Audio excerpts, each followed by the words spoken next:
Good morning, everyone! Hello, and welcome to the end of the week. I'm Paolo del Rosario. Let's get you up to speed with some news that you could use right now. TGIF, beautiful people! I'm Anne Asis-Carilo. Let's get you ready for the day and for the weekend ahead with some laughter, inspiration, good vibes, and even better company. And happy Friday! I'm Monique Tuzon. Your mornings are always more fun with us. Join us in the next hour for stories and conversations that matter. I need to change that. It's actually hour and a half now. Yes. Hour and a half. Longer show. And we have a... Are you feeling it? Are you feeling that the show is longer? Yeah, I like it. You like it? it? Yes, I enjoy it I like too. it. Napagod lang ako at the end. But yes, I like it also. Ayan, Pao. You can do Push it. lang, laban lang. Mr. Weatherman, Pao. It's the start of the day, all right? So, always the case. But again, grabe, the topics seem heavy today, pero alam mo, napaka-importante. Yeah. I know. A bit controversial, maybe. A while Depende. ago, you were telling me, Depende, yeah. potentially controversial. Yes. So we're talking about divorce, we're talking about same-sex marriage. Yep. And then, ito yung lighter note natin. On a lighter note, we're also talking about water security. Dito Yes, Weatherman. No, but then all of that, put together, syempre, we do say conversations that matter. And That's these right. conversations definitely do matter. And Very of course, timely. And the funny thing is, we're still gonna find the ways to laugh as Exactly. we go along. Always. To make it a bit lighter for our viewers today. 100%. And we gotta learn, and we gotta do all of that. Syempre, so when we go to the weekend, all of you can actually come in with a bit more food for thought. Then balik naman tayo Monday for that. True. So, let's start off the show with some serious business first and foremost. President Bongbong Marcos denies involvement in Vice President Sara Duterte's impeachment. PBBM says the executive branch didn't play a role at all in the impeachment process, but he explains lawmakers had the mandate to act on complaints filed against the VP. Executive cannot have a hand in the impeachment. Walang role ang executive sa impeachment. Of course, did we discuss it with the speaker? Did we discuss it with the other congressman? Of course. And tinatanong, anong plano ninyo? Ano ba talagang gusto ninyong gawin? And that's it. Well, nandito na ito. Hindi na namin maiwasan. Sabi ko kay Kong Sandro, sabi ko sa kanya, the process has already begun. So, it's your duty now to support that process. So do your duty. That's what I told him. Do your duty. You have to support the process. You are constitutionally mandated to carry out that process. And you are a congressman, so do your duty. That's what I told him. I didn't know you'd be the first to sign, though. The president adds he is open to call for a special session if the Senate asks. If the Senate President calls me up on the telephone, the senators, kinausap ko yung mga senator kung pwede ba mag-special session, sure, gagawin ko. Pero kung wala silang request na ganun, ibig sabihin, may iba pa silang ginagawa. They're not yet ready. No impeachment trial will be conducted during the Congress session break. That statement from Senate President Cheese Escudero a day after House lawmakers impeached Vice President Sara Duterte. But Escudero says a special session may be held if President Bongbong Marcos calls for it. He, however, notes that to his knowledge, this is only done for important laws that need to be passed. Kailangan pa rin pag-aralan siyempre ng Secretary General ng Senado, ng Secretary ng Senado yung impeachment complaint mismo. Tinanggap lamang namin yung, ba't ba nyo kami minamadaling gumalaw ng ilang oras? Process lang. Sila mahigit 2 buwan, inupuan, pinag-isipan at pinag-aralan yan. Siguro naman entitled kami ng ilang araw man lang. A House member accuses critics of spreading fake news after the VP's impeachment. A post on Facebook says the House member's constituents will receive cash aid after signing the 4th impeachment complaint. The post adds Speaker Martin Romualdez increased their budget allocation. Cagayan de Oro 1st District Representative Lord Ansuan maintained he signed the impeachment complaint out of principle. The impeachment complaint has form and substance, kaya na-approve talaga siya sa House with 215 votes. So, ano lang talaga to, black propaganda lang talaga, pang paninira sa atin, and then tingin ko, yung Facebook post na yun, nakaboost. Election lawyer Romulo Macalintal says the current Senate must conclude the impeachment trial for Vice President Sara Duterte by June 13 this year.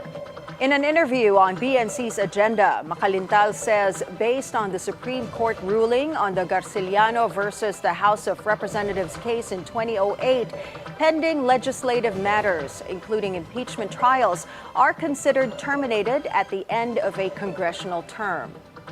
Yung bagong Senado, yung mga bagong miyembro niyan, ay hindi naman nakagapos ang kamay nila kung ano ang ginawa ng lumang Senado. They are not bound by the actions and deliberations ng old Senate.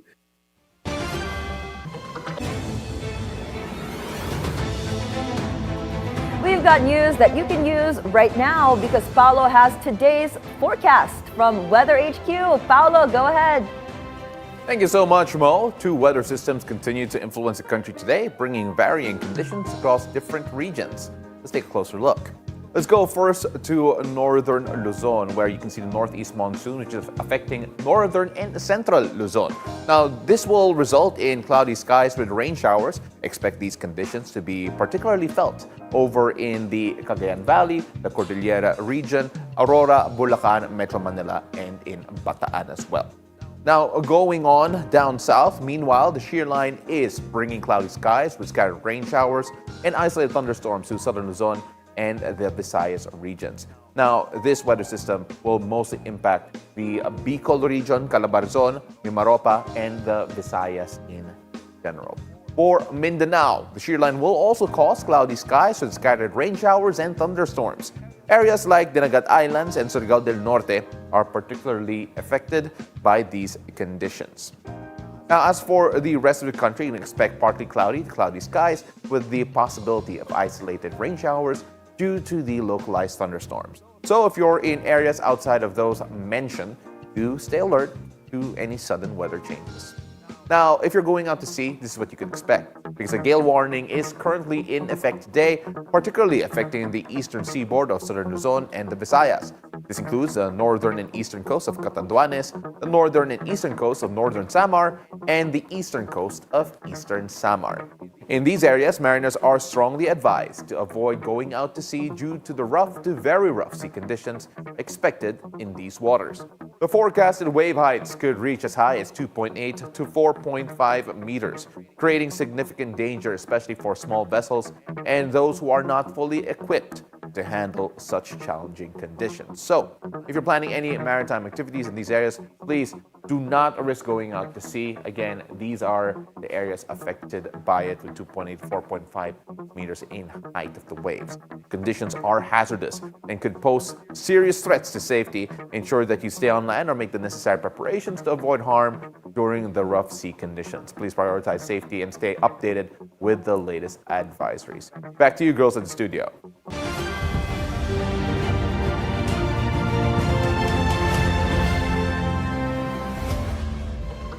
The Commission on Human Rights calls on the Philippine National Police to uphold the rights and dignity of individuals in conducting Oplan Katok.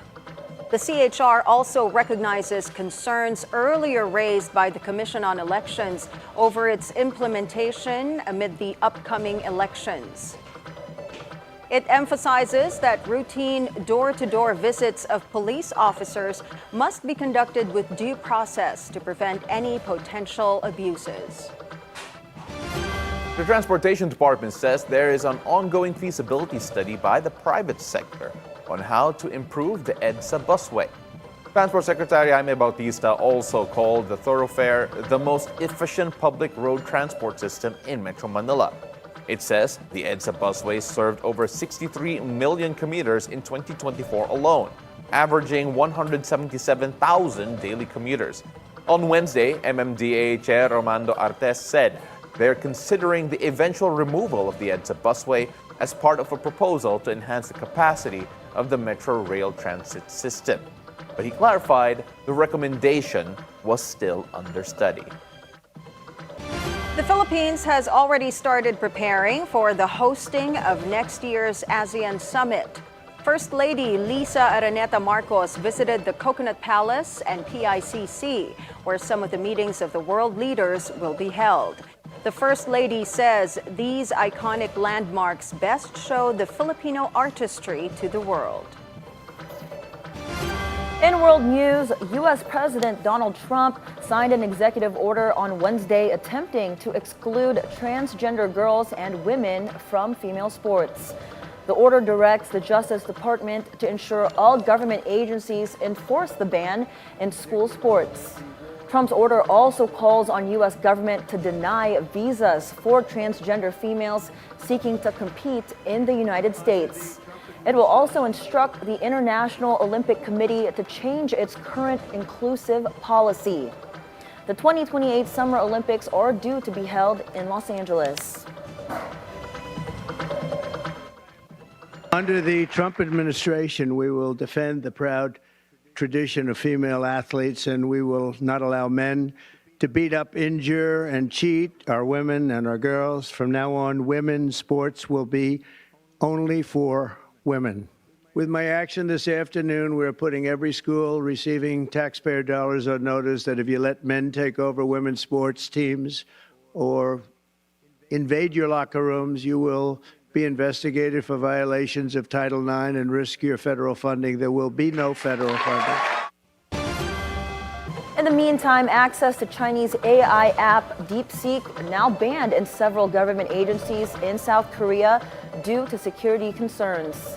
The Defense Ministry has blocked DeepSeek on its computers, while the Industry Ministry restricted employee access.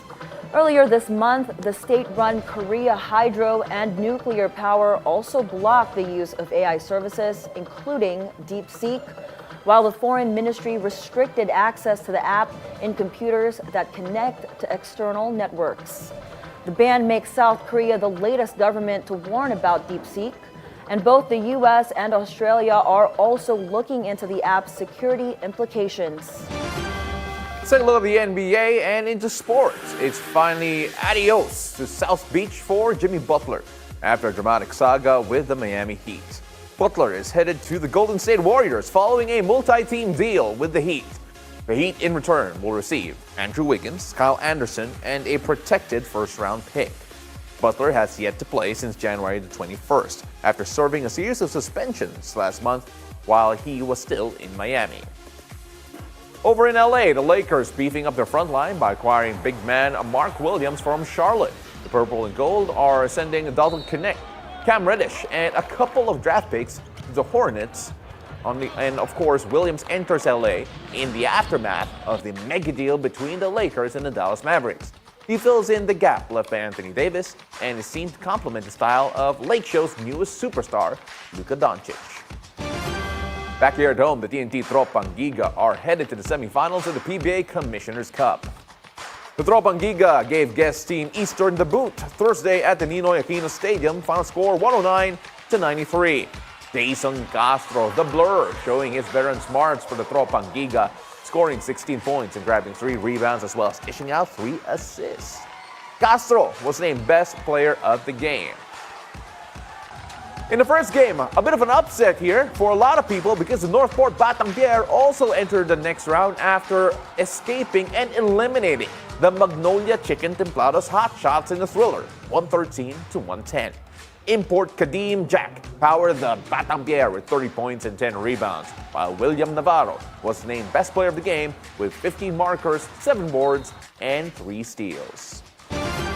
In entertainment, rap megastar Kendrick Lamar is bringing his brand of storytelling to Super Bowl 59. The 17-time Grammy Award winner will headline the upcoming halftime show of NFL's grandest spectacle this weekend in New Orleans, Louisiana. In a press conference, Lamar says fans can expect to hear the tale of his rise from humble beginnings to rap superstardom. Storytelling. I think I've always been very open about storytelling through all my catalog and my history of music. And I've always had a passion about bringing that on whatever stage I'm on, you know, whether it's a war tour or whether it's 500 people at Key Club. I've always had a form of that. So I like to be on that sense of, make people listen, but also see and think a little. Lamar is fresh off winning 5 Grammy Awards for his mega hit, Not Like Us. The hip-hop icon is set to perform alongside SZA at the Super Bowl Dome. And he says he plans to bring the West Coast energy to the Crescent City. For me, I love being present. I love being present, man. It's my favorite. It's very hard for me to live in the past. It's very hard. I respect the past wholeheartedly, but being in the now and being just locked into how I feel and the energy I have now, that's the LA energy for me. That's something that I want to carry over to New Orleans and for the world to see. This is me, this is Kendrick Lamar, 37 years old, and I still feel like I'm elevating. I'm still on the journey though, And I want that energy to, ooze out into the televisions and to the people that's in that building. They're not like us. They're not like us. I love Kendrick. I'm so excited for this. Pulitzer Award-winning Kendrick Lamar. Oh, yes. Incredible. Yes. You haven't won a Pulitzer. I think I'm joking. Kahit palang award data, wala pa ata eh. But then, of course, I'm excited. Kendrick. So excited. I mean, I'm actually going to watch the actual game and not just the halftime. No, Cam and I are watching. We actually are looking for sports bars like after the show on Monday. Well, he's gonna go ahead, then I will follow afterwards so we can watch it live. What time is it in the Philippines? 7? Yeah, it's gonna start when 7 a.m.? I think so. Okay. Yeah, so it'll start yeah. while we're doing the show, then I'll just follow, yeah. I'll make I it think time we'll for be able to halftime. make it to the halftime show Yeah. though. For you girls, that's important. I'm looking forward to. I always look forward to the halftime show. Yeah. And I love how they put a variety of artists there, different genre, right? Because now they have hip hop. They had Bruno Mars before, so pop. Shakira was there one time, right? And they even had a Motown, but that was a long time ago. Yeah. When they did the Motown anniversary performance. It's really great. It's a variety of music. I'm excited genre. to see what lineup they're gonna do. I love Kendrick and I love SZA, so I don't know what they're cooking up. Something good. Come on, Eagles, please. Mahomes can't have another one, right? I mean, like I know, Austin Mahomes, one too many. I know, Give but- chance to others. Give chance to others. Yes, You know, please. Tom Brady was like that back in the day. But anyway, let's move on from that kasi wala eh. Hindi na makarelate si Anne. Maybe Master Hans. No, maybe Master Hans can predict the Super Bowl. Maybe. Let's But ask let's him. see what is in store for us today, this Friday. Feng Shui Master Hans Kua has the answers as he joins us for our horoscope of the day. Take it away, Master Hans.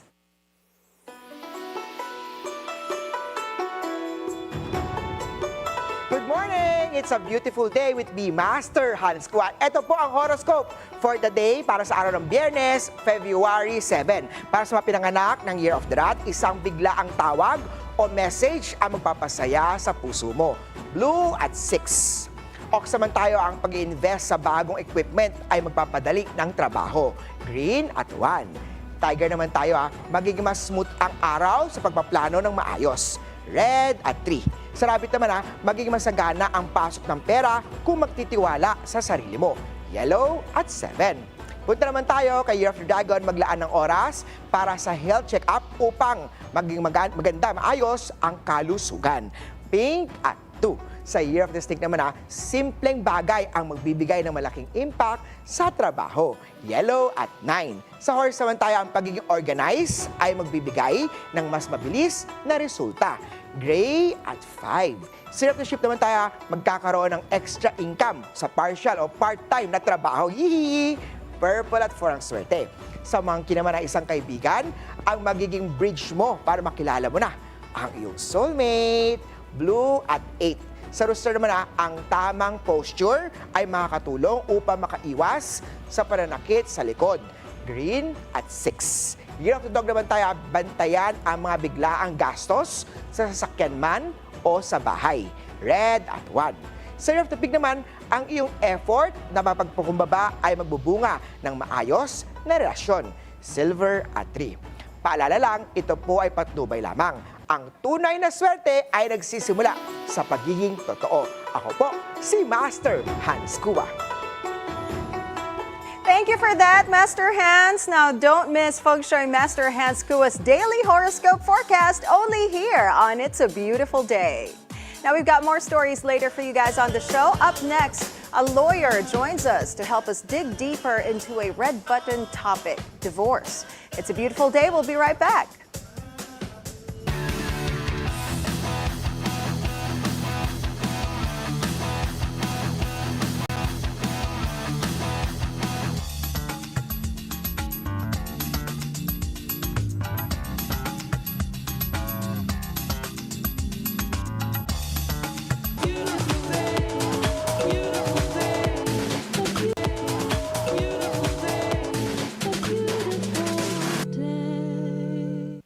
Welcome back. You're still watching It's a Beautiful Day.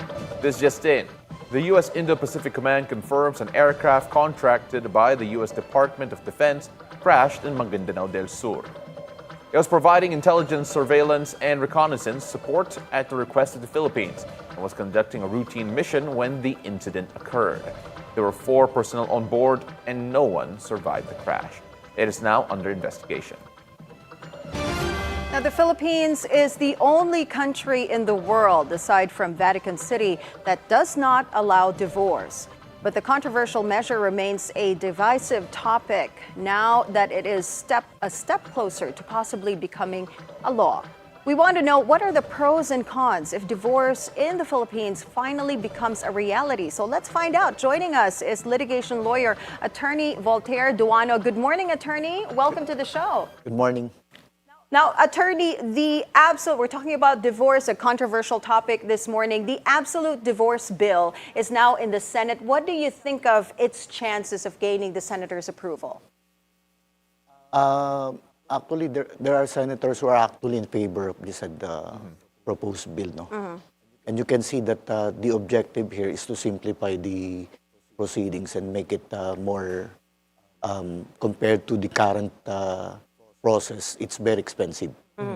So the objective of the proponents here is to make, to simplify the whole process and of course to expand the certain grounds. So they actually just adopted certain grounds under the family code. So because as of now, it's very, although we have the so-called, the most liberal type of divorce, but it's quite difficult to approve or to have an approval of that because at the present, our procedure only refers to the most liberal type of divorce that they call is the declaration of nullity of marriage, and the ground is psychological incapacity. But you can see that at present, we also have a type of divorce, but we only call that relative type of divorce. So meaning separation from bed to board. In Latin term, that's mensa et toro. We don't have the so-called absolute divorce. So I think the proponent's objective here is to, because we are the only second country in the world that has no divorce. But next to Vatican. Yes. I mean, it's no surprise that the Vatican does not have divorce. But then, when this version of the bill right now with the Senate, if I'm not mistaken, it's still a bit difficult. I think 5 years yung requirement in terms of in terms of separation, and then reconciliation is not deemed possible. Tama po ba yan? Or what are the qualifications for divorce, at least currently in the bill? Actually, that so-called 5 years of, they call that de facto separation, meaning to say that it did not undergo any legal process for legal separation. But there is a provision in that proposed bill that 2 years of legal separation would also be a ground. Legal separation, meaning that is sanctioned by the court. So if they have been separated for 5 years, that would also be another ground. Because they would like to adopt the other grounds in the U.S. like the reconcilable differences. But you can see that there are also certain protective measures under the law. It's not that easy to secure also because there would be, the government will still intervene. There would be the so-called, the government through the Office of the Solicitor General or the City Prosecutor. They will be directed by the court to conduct collusion investigation to see to it that the parties are not, there is no collusion, and also there is no fabrication of the evidence. Yeah. No, attorney, I'm really surprised that the Philippines doesn't have a divorce law yet. So would you say it's because of the strong opposition of the church that's happening why it can't pass at all? Perhaps that would be the strong influence of our 400 years of Spanish colonization, and they were the one who brought here the Catholicism. And but you can see in the canon law there is also they also declare nullity of marriage, because we just copied the psychological incapacity in the canon law. The church, they also sanction declaration of nullity, but under certain parameter measures, there are certain grounds. So the family code just adopted that, but it's quite complicated because of the certain different decisions of the High Court. Now, attorney, let's talk about the pros and cons. If the divorce bill finally becomes a law, what are the advantages and disadvantages? I think the advantage, it is more of an advantage because at the present setup it's very difficult to obtain a declaration of nullity of marriage. We have various types of dissolution of marriage, like annulment. It's different from declaration of nullity. There are certain grounds, but the advantage here is that the grounds would be wider, there would be more grounds, and it's quite not expensive as compared to the present setup. And of course, everybody can now afford to have their marriage dissolved. That would be, I think, the advantage most, because there are those people who cannot even afford. Yeah, it's the cost, mainly. Yes. It's the biggest thing. A lot of people who are advocating for divorce are also saying it could be used as a means to protect one of the partners involved from either physical abuse or any other forms of abuse. When you take a look at that argument for the divorce bill, is that one of the bigger pros looking into the people who are seeking divorce? That's correct, because you can see the most victim of violence is the women. So actually, this is the objective of the proponent here is more on to protect women against violence. So why they would have to stay with the marriage that they can no longer endure? So Yeah. that's the objective is actually more on protection for women. Because they are likely the most victim of violence. Attorney, of course, sometimes it's not just about the two individuals who are in marriage. It's also about the properties that they've accumulated together, and even the children that they do have. What are the provisions in this current bill that address those two? Actually, the general provisions in the family code that will apply, because the proposed bill here is more on, the emphasis is more on the dissolution of marriage, the absolute dissolution. So we have a general provisions under the family code. How do you settle property issues? Right. So and of course the Supreme Court will also issue special rules in order to implement the provisions on absolute divorce, if the same will be approved in the future. Now, attorney, I want to just know what your thoughts are if the divorce law will pass. Like, what is your outlook, and where do you see it? Where do you see its placement, like here in the Philippines, and in how many years do you think, if it even passes? As a family law practitioner, I think that would be for the advantage of those who could not afford the services of counsel. And of course, the simplification of the procedure is, I think, divorce is not actually to destroy marriage, but actually to protect.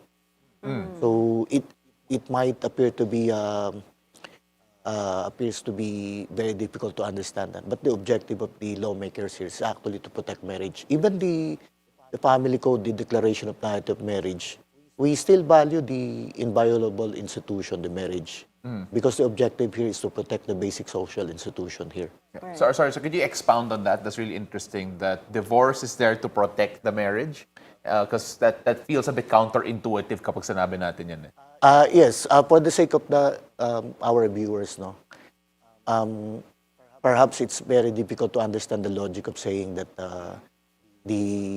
you dissolve the marriage, but you protect the family. And of course, the objective here is that so that people will be aware that the marriage is not just a simple contract. It's actually a special contract of permanent union that the law actually define and prescribe and protect. So the objective of protecting is that how will you be able to stay in a marriage that will not, of course, will affect the entire members of the family, especially children. And why would you stay in a marriage that can no longer be repaired? Right. So that's the objective here of protecting the family members. You know, I have a question which a little bit deviates from the topic that we have this morning. But since the Philippines does not have divorce just yet, what are the other legal remedies that are available for couples who want to separate? Because you mentioned a while ago there's legal separation, there's annulment. What are the differences?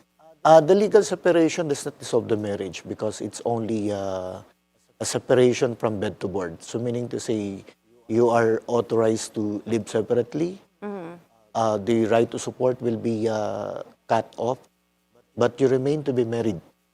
So, and certain grounds provided by the family code on legal separation, which was also adopted in the absolute divorce to make it more liberal. And right now, we have the so-called declaration of title of marriage, which is the psychological incapacity. The certain grounds, like when you talk about annulment, when you get married, if you are 18 years old and over but below 21 without a parental consent, that would be a ground for declaration of to have the marriage annulled. Because when we talk about annulment, it means that the marriage is valid until annulled.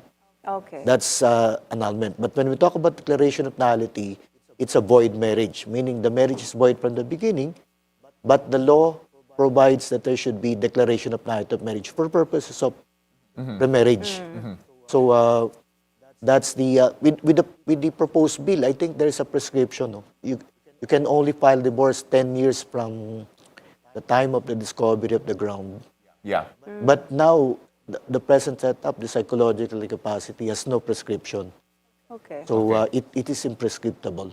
Attorney, there's a bit of a trend. I don't know if it is a trend actually. Rather, there have been people who get married overseas where divorce is legal, which is practically everywhere except for the Philippines and the Vatican, because the Philippines does recognize foreign divorce. Yeah. So there have been Filipinos who would go overseas, get married there, just so they have the capability to get divorced. Do you feel that this might have influenced the way that divorce is now being discussed here in the Philippines, considering that the Philippines does recognize foreign divorce and that could happen to Filipinos who do get married overseas? Actually, even if you get married abroad, it doesn't mean that you can obtain divorce there. But in an instance that, let's say, two Filipinos are married and then they went to, they migrated, if they obtained foreign citizenship at the time of divorce, then that would be recognized here. But they will still have to file a petition for recognition.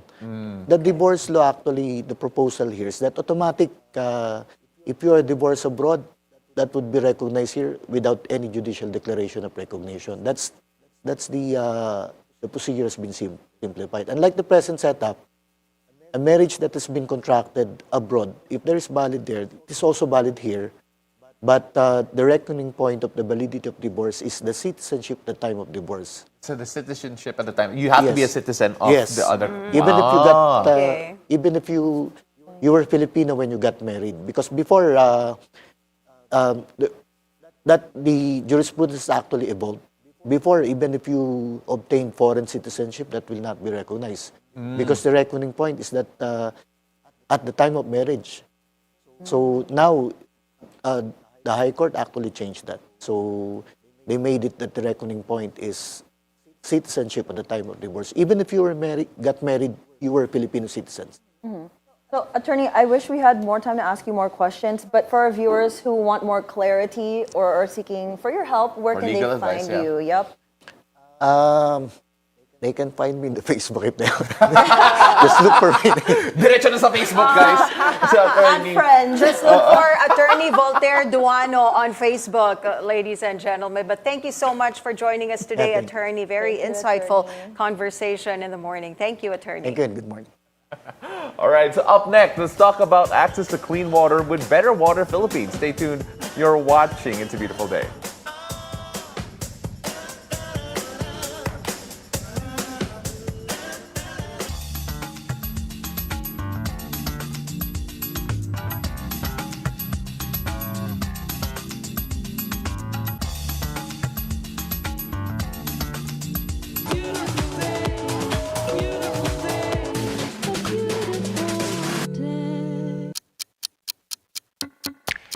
At BNC, 12 noon doesn't mean break. We're always ready to give you the latest news, even at noon. And those are the news this hour. Here at home, the Commission on Elections assures the Public Attorney's Office files new complaints. NGCP assures the public its Chinese investors are no threat. Join Maya Rodriguez, delivering fresh news for you. Newsfeed at noon. Keep it here on the Bilyonaryo News Channel. Get to the latest stories. The Philippines bags a historic bronze at the 2025 Asia-Pacific Women's Lacrosse Championship. The updates. Table tennis power duo siblings brought home medals from the WTT Youth Contender. The scores and what to celebrate in the world of sports. I'm Anton Rojas. And I'm Erica Christensen. On the scorecard. Where sports is our business. Business is our sport. Only here on BNC, the Bilyonaryo News Channel. I think there are still a very small fraction of our employees that think that they can get away with it. And that's being investigated. There are systems in place to identify some of our personnel are still engaged in this illicit activity. And if they're caught, they're being prosecuted and dismissed from the service. Most of it are being smuggled at the southern part of the Philippines where, of course, there are open seas. And it would be a little bit of a challenge for the Bureau to guard them. That's why we've worked with the Philippine Navy and the Philippine Coast Guard to guard our open waters because sophistication in smuggling activities of syndicates and other unscrupulous persons have pointed out to smuggling in the high seas already.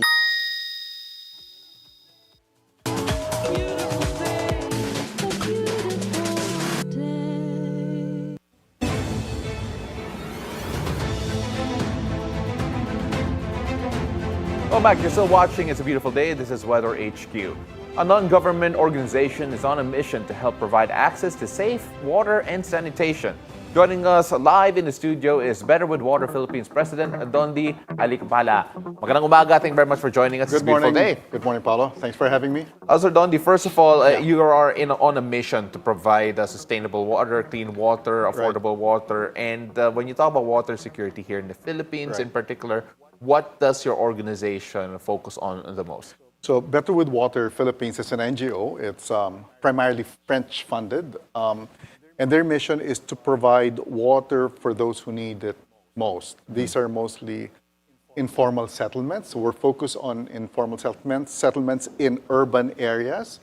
Most of the Filipinos have moved to urban areas. And these are the people, unfortunately, who don't get the services that they need. So right now, the Filipinos who don't have access to water actually pay more for water than those who live in expensive subdivisions. So we're here to balance that imbalance. To make the cost cheaper for sure. You look at the problem, the actual problem we have, especially in urban areas. Can you give us an idea of the scale of the gap between the demand and, of course, the accessibility to clean water? Right. So nationwide, only 54% of Filipinos have household connection. Let's just talk about household connections. Okay. Right?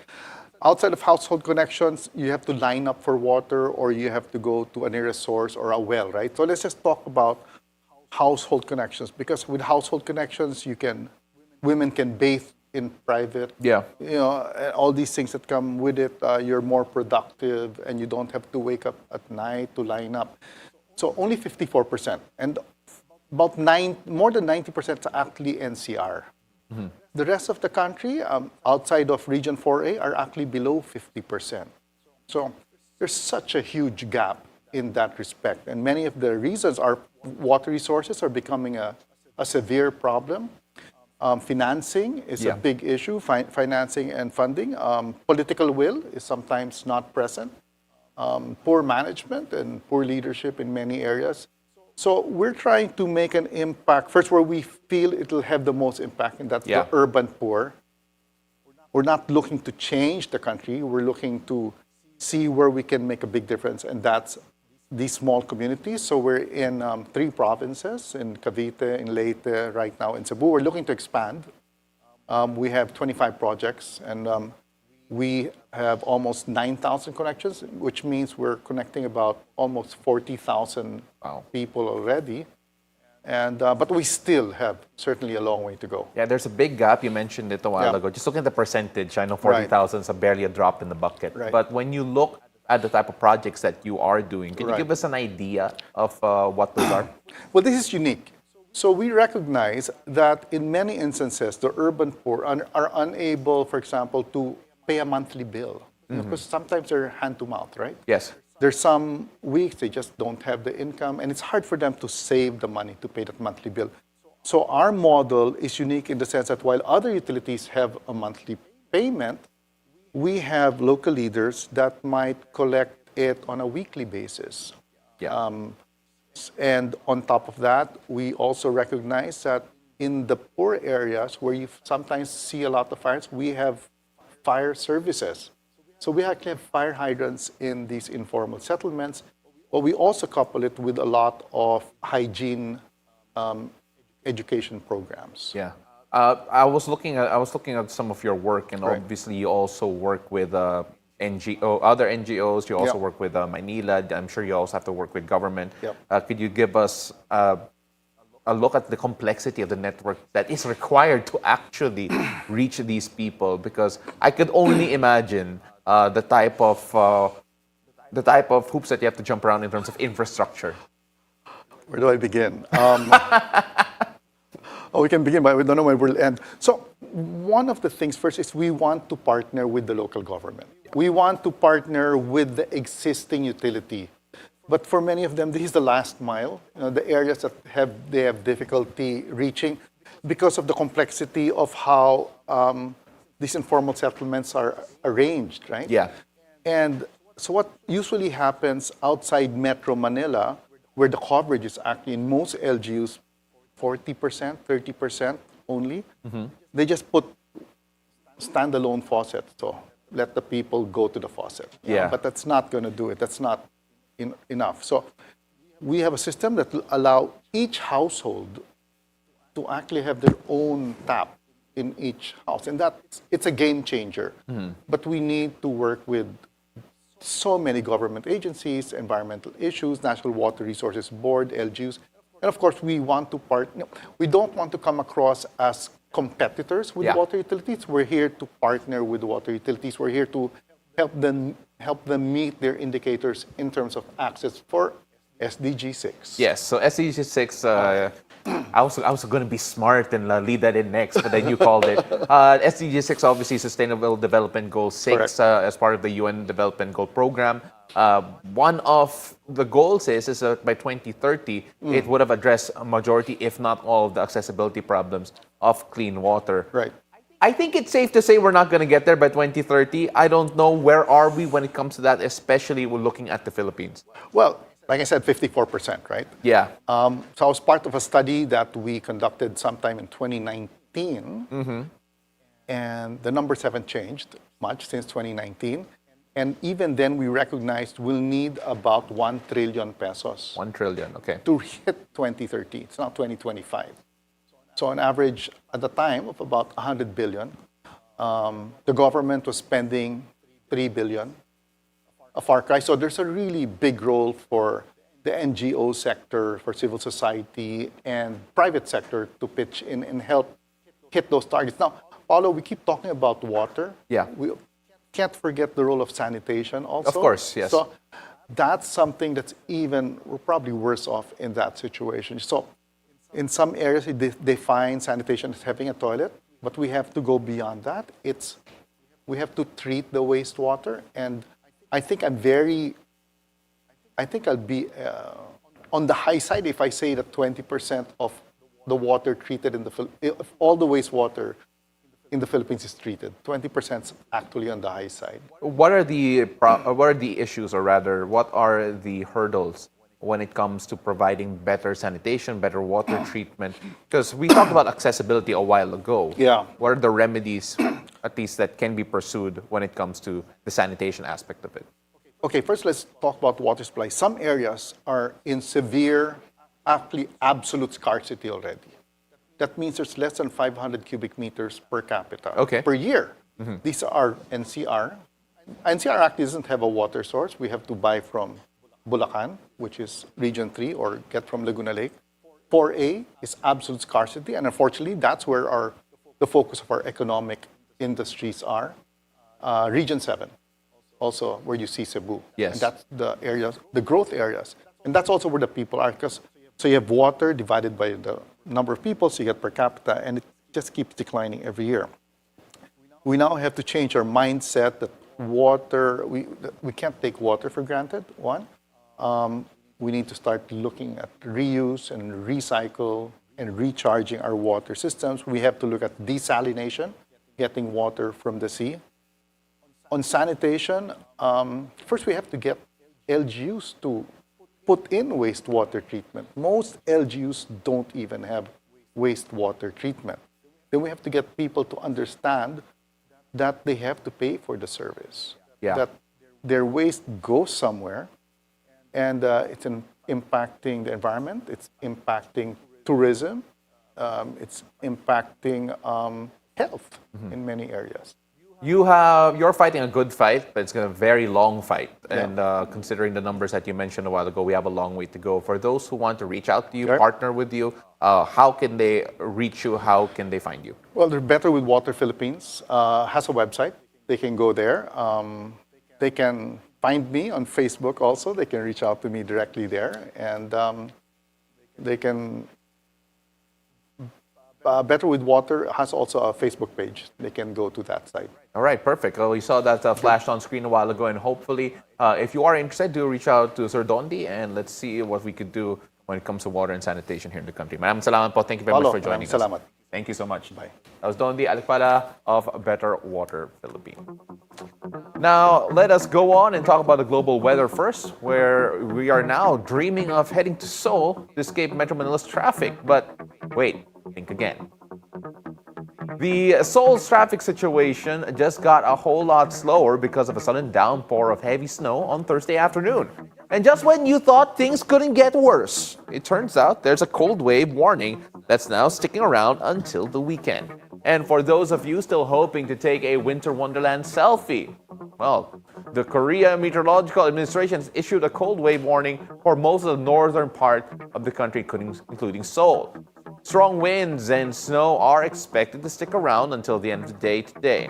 And guess what?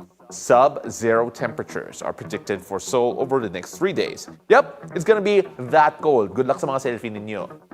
So if you're planning on hitting the streets, make sure you've got a coat thicker than your dreams of escaping the Metro Manila traffic. I didn't write that, but I love it. Because let's be real, it's a whole different level of cold up there. So you're dreaming of skiing in Japan? Well, here's a twist for you. Mount Isola. Snowboarders and skaters are tackling the slopes, but things are getting a little crowded People are waiting in long lines for the cable cars, which are supposed to take them to their hotels. But some adventurous souls, not wanting to wait, decided to climb up the mountain to get to a valley near Rusutsu Resort in Hokkaido, where the hotels are at. According to the Japan Meteorological Agency, a strong winter pressure system is lingering over the region, meaning heavy snowfall isn't going anywhere anytime soon, and it's expected to impact areas across western and southern Japan.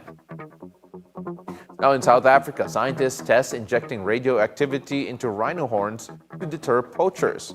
Maricel de Klerk reports from the UNESCO Waterberg Biosphere Reserve. 3/4 is one of 20 rhinoceros in a pilot study in which radioactive pellets were injected into their horns. This 2.5 metric ton bull has received the highest dose in the study by the Conservation Research Initiative, the Rhizotope Project.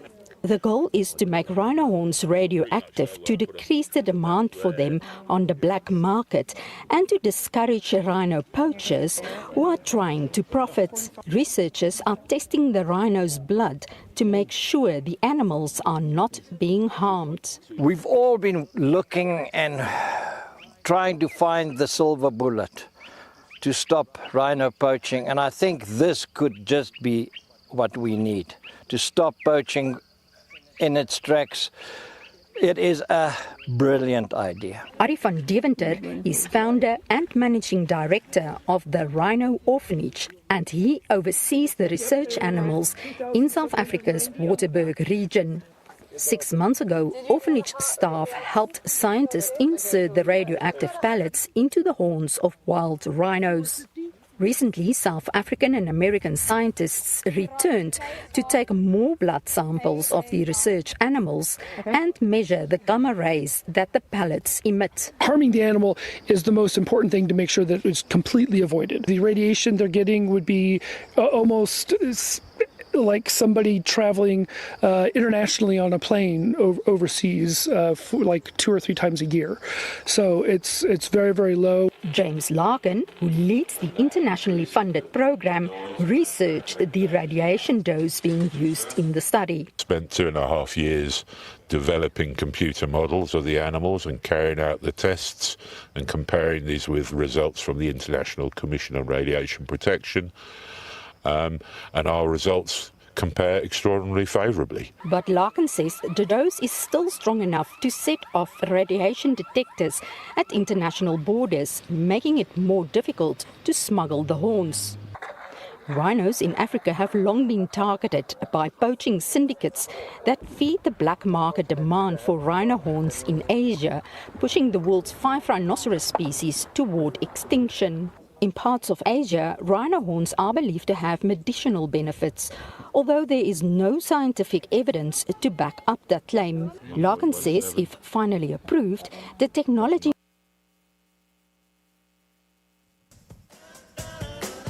Trying to get that back later on in the show, but up next, an important conversation on gay rights as neighboring country Thailand becomes the first in Southeast Asia to legalize same-sex marriage. And how does Trump's anti-trans legislation affect the trans communities? We'll speak with Miss Trans Global Philippines 2021 after the break. It's a beautiful day. We'll be right back.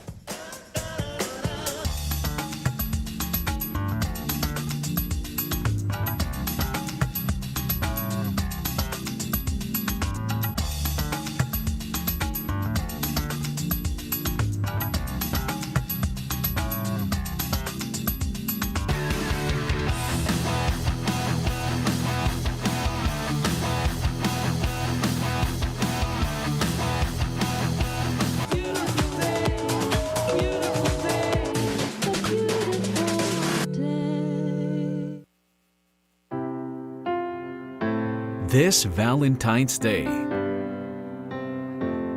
let's celebrate love in all its beautiful forms. Whether it's romance, friendship, or family, love makes every moment special. From our hearts to yours, Happy Valentine's Day. First, updated, on top of everything. and focused on the things that matter most. This is who you want to be. So scan your digital boxes now and search for Bilyonaryo News Channel. Always on top.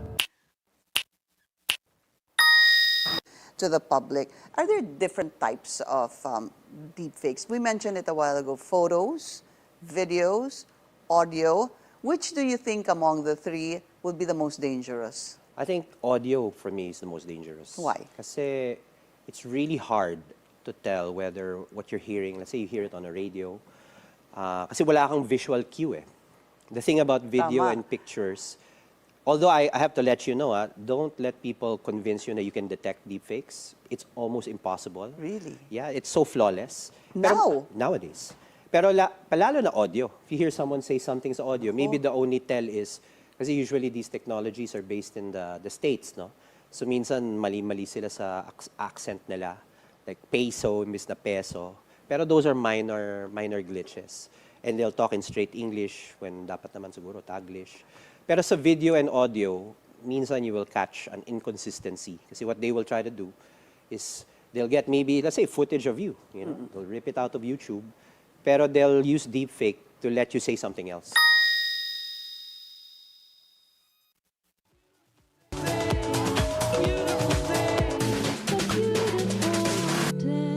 Hello, welcome back. You're still watching It's a Beautiful Day.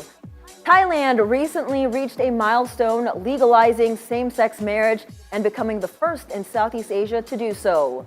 This brought up a conversation online about how its neighbor and close ally in pageants, the Philippines, lags far behind. Meanwhile, on the other side of the world, the trans community taking hits from U.S. President Trump with his anti-trans legislation. Now, this morning, we talk about it with model Miss Trans Global Philippines 2021 and gender equality advocate Bie Revalde. Bie, good morning. It's a beautiful day. Good morning. Yeah, it indeed is a beautiful day to talk about these stuff, these advocacies, and thank you for having me as well. How are you? Of course. Great having you, Bie. Actually, when I did Miss World in 2018, this was actually my advocacy. This is something I advocate for, same-sex marriage, because I have some close people close to my heart that are gay and that unfortunately they can't get the benefits of all the legal stuff. So I'm glad we're talking about it this morning. So you were Miss Trans Global 2021 runner-up, winning multiple awards, including Activist Queen of the Year. Can you tell us more about that journey and a bit of background about why you won that award? Well, it's actually interesting to hear you say that you are also a beauty queen, because before joining Miss Trans Global Philippines and Miss Trans Global, ultimately, I think it would be hypocritical for me to say that I just joined it to spread goodness or for the sake of advocacy itself, using the platform, because way back 2021, I wasn't really a fan of pageantry. At first, I thought pageants could have its tendencies to be pretentious and sort of betray the advocacy that it's supposed to be serving. But when I grew to learn more about maximizing platforms and how any space in the society can be ultimately reclaimed for advocacies, and also knowing that Miss Trans Global is created by trans women for trans women who are advocating for change, this is where I saw that any spaces in our society, any platform, just as pageantry, is essential for us to maximize. And when I actually joined Miss Trans Global, at first I thought I just need financial resources, and it has been a leverage for me to not just uplift my social and financial standing, but also to ultimately come out to my parents. Just like how this queer spaces in the Philippines, the localized version of pageants, which are the barangay pageants, or the basic unit of the community, has been to a lot of trans nene. It is a platform for us to, uplift our community and express ourselves, to be visible.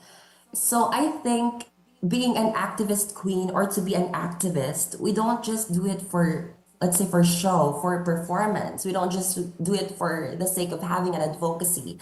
It is just an extension of what we were already doing. It is just an extension of who we are. It is our very identity. So I think that is also where I can see the genuineness of what we are doing and how I see even my reign as something that is lifetime because it is connected to who I am. Yeah. B, of course, we're talking to you especially because of the recent news of what happened in Thailand, wherein they did legalize same-sex marriage. And there are a lot of people wondering just how far is the Philippines compared to what Thailand is doing. We had a conversation just a while ago in the show talking about how the Philippines is one of the last two countries without divorce in general. And there are already people wondering how far are we from actually having same-sex marriage. Where do you think we are in those conversations? Sorry, is my audio all right? Or Yes, is it? your audio's fine. Well, I think we're pretty behind we are comparing to Thailand, because aside from same-sex marriage, even with the standing of the transgender community, with the transgender healthcare, when I went to Thailand, I really saw how the things that are being legislated there, for example, the gender-affirming healthcare is not yet present in the Philippines.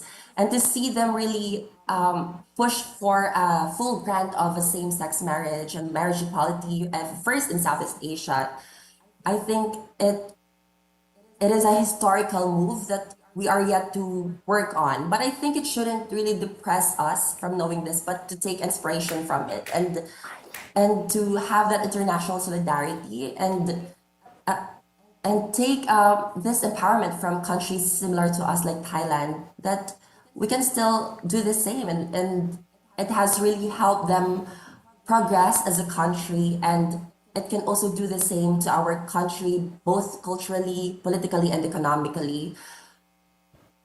Meanwhile, in the Philippines, meron pa ring lack of recognition to same-sex couples, let alone marriage rights. Just before, we have discussed about how our view on divorce is still sort of backwards. What more is it for the same-sex couples in our country? And that is, I think, the biggest roadblocks to this is the fact that Philippines is deeply entangled to our culture, particularly to religion and the politics. Even though the Philippine Constitution has explicitly stated and protected religious freedom, in actuality or in practice, marami pa rin, or a lot of religious communities, religious doctrines are still heavily influencing our policymaking. And I think a huge part of this is also influenced by a sense of oligarchy, or having the same set of leaders, the same clan of leaders all throughout our democratic process. So I think it is also a call for the Filipino community to be more critical when it comes to choosing leaders who would not just uplift yung Philippines on an economic level, but also the marginalized communities that we have. Yeah, B, sorry, I don't mean to interrupt you there, but then I actually brought up a good point, because there was a Senate bill proposed a few years ago. And of course, Anne, we were talking about it a while ago. Senate Bill 449, which would have legalized civil same-sex union. But of course, we are a very religious, very conservative country, so it was met with, strong oppositions from the religious community. But do you see them, changing their minds about this in the future? Well, definitely, I do believe that change is possible. Not just possible, but it is bound to happen. I mean, the LGBTQIA+ community are historically proven to be naturally existing, and we are not going anywhere. It is just up for our legislators, for our world leaders, our local leaders to choose the right path, the right part of our history in uplifting our community, or deterring from their basic human rights. So although it is possible and it is bound to happen, it requires sustained efforts among our advocates, our activists, and also the genuineness from our leaders to do the same. And for example, during 2019, we have heard even Pope Francis himself to say that legal aid or legal rights protections when it comes to same-sex couples should be granted to them, even if it is, at the cost of compromising the civil unions that we are normally introduced to. So I think if it's not same-sex marriage, if it's same-sex union, if for a civil union, I think we can explore that idea because nakakalungkot naman, na we have like couples who cannot really take care of their partners, who have been with their partners for decades and cannot even see them at their last hours of death just because they are not listed as a direct guardian to that person. So hindi sila nagkakaroon ng ganong rights. Yeah. And those are beyond the ownership of their shared Yeah, equals. it's just beyond the legalities for sure. Yeah, Pero beyond the legalities. when you what struck me when you were speaking a while ago is when you said that it is just a matter of time rather than it will not happen. When you look at how the Philippine politics in particular has evolved, obviously we already have trans legislators, trans members who are part of government at the moment. Do you feel that that is one of the key reasons why you're so optimistic in saying that it will happen? It's just a question of when. I think that is a contributing factor, and we hope that our LGBTQ plus members of the government would really uphold their sworn platforms, and I hope not just them but also our good allies in the government would do the same. But beyond that, I think the key factor in making this possible are the active pursuit of the people in calling for this change to happen.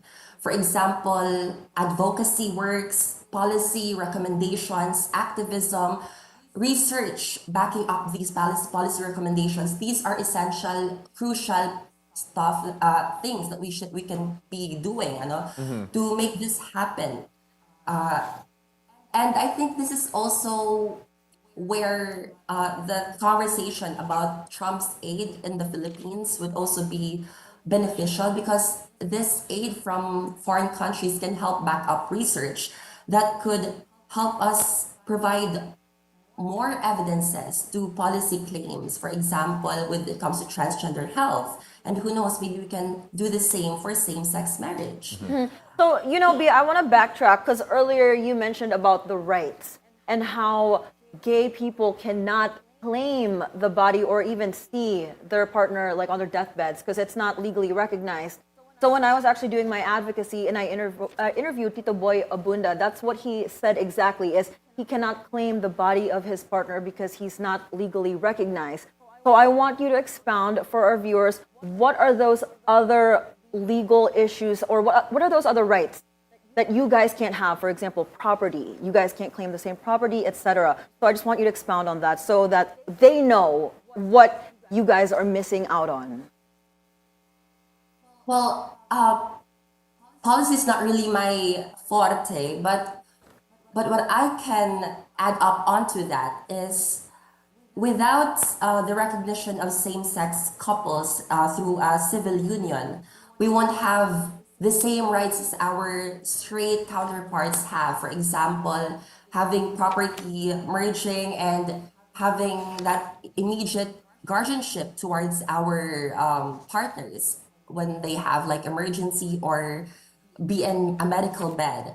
So the guardianship will still go to their parents, to their family members. And what happens is throughout experiences of other members of the community, or most of them, is that these parents who do not approve to their relationship wouldn't let their partners come to them or visit them when they are on their medical beds. And what if it's a deathbed already? So the partners won't even have that simple or that very basic right to even see their partners or to be with them on their deathbed. So, Bie, I thought moving forward that the U.S. is more open-minded, correct, with the LGBTQIA community. And recently, U.S. President Donald Trump, he just changed the U.S. policy on gender and diversity. He's saying that there are only 2 genders. So what are your thoughts on that? I feel like we're going way back.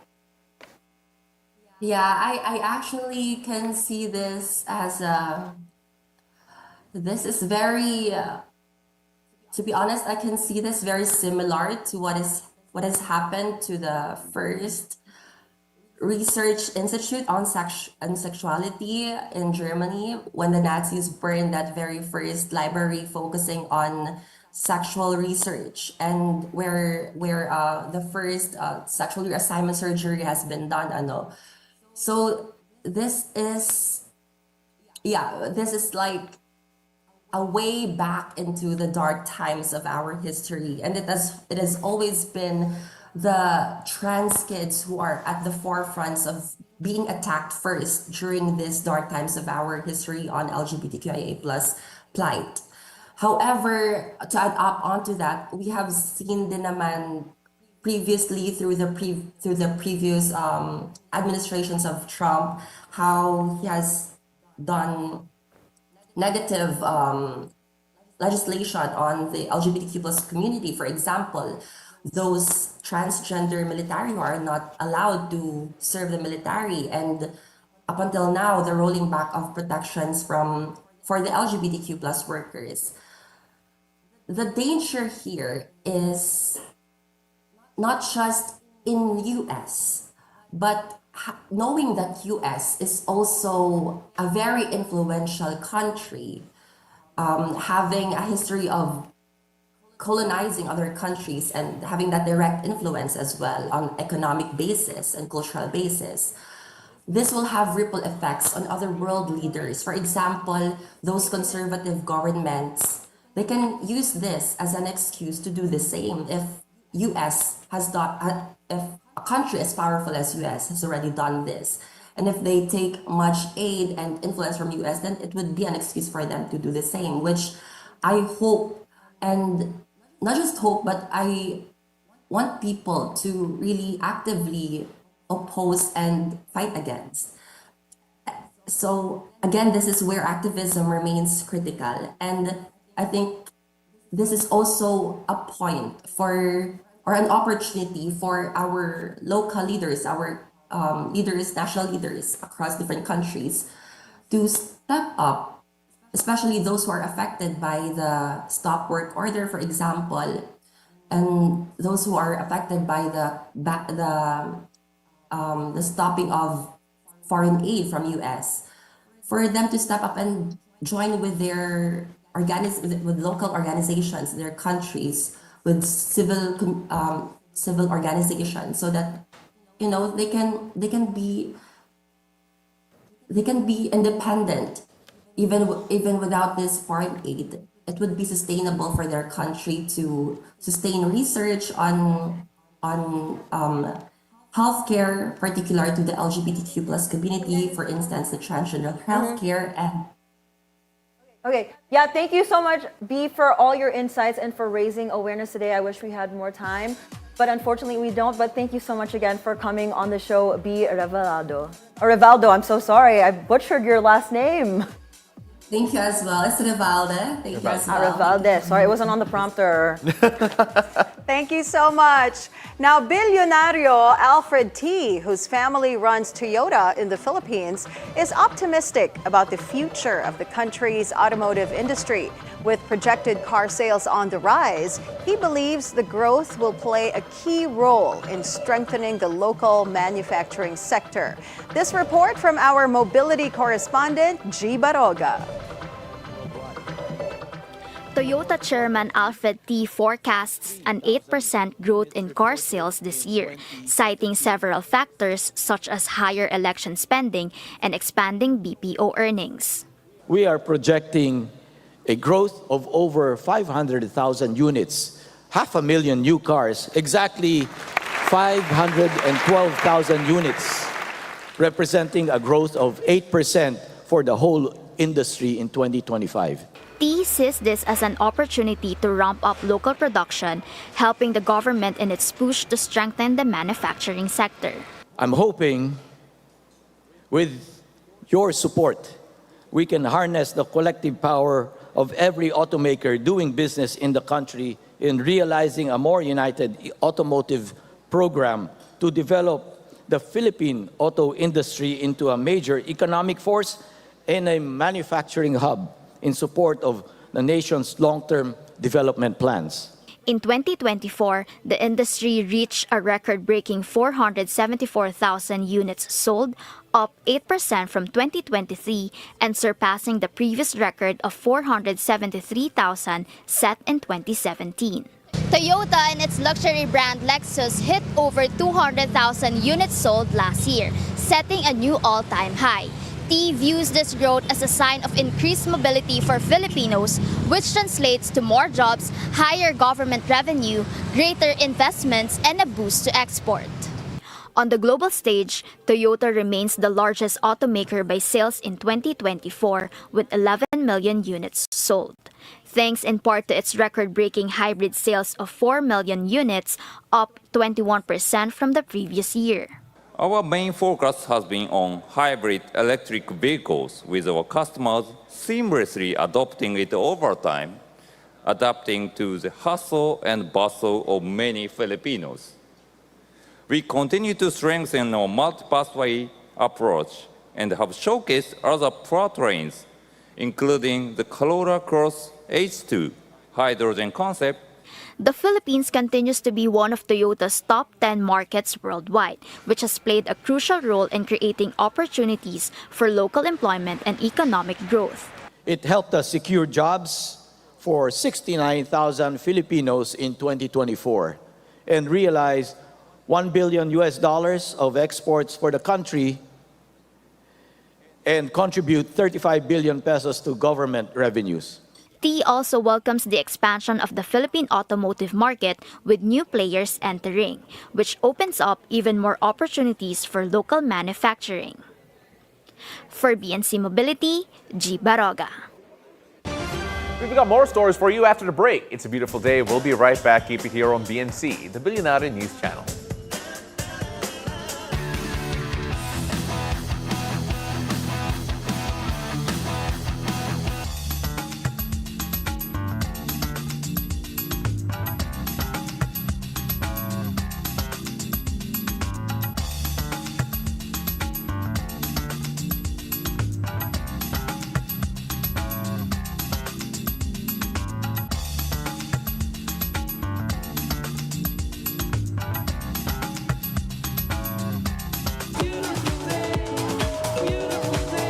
Ciao, mabuhay. You are watching The Word Exposed. Prepare our hearts as we dive deeper into our faith and receive the strength from God's Word.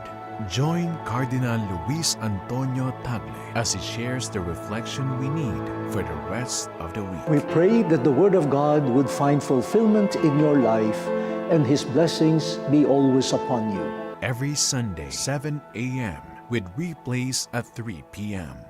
Beauty? Adventure. I do agree with that. I would rather spend my money on travel. We got you.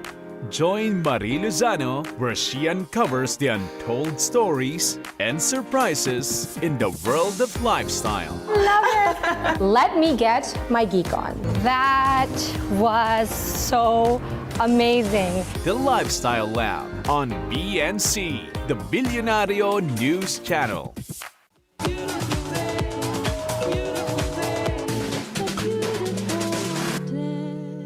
Welcome back. You're still watching It's a Beautiful Day. Jordan's King Abdullah pays the Britain's King Charles a visit in London on Thursday. The two reportedly talked about historical relations between the two kingdoms. The Jordanian king will meet U.S. President Donald Trump next week in Washington, D.C., where they are expected to focus on events in the Gaza Strip.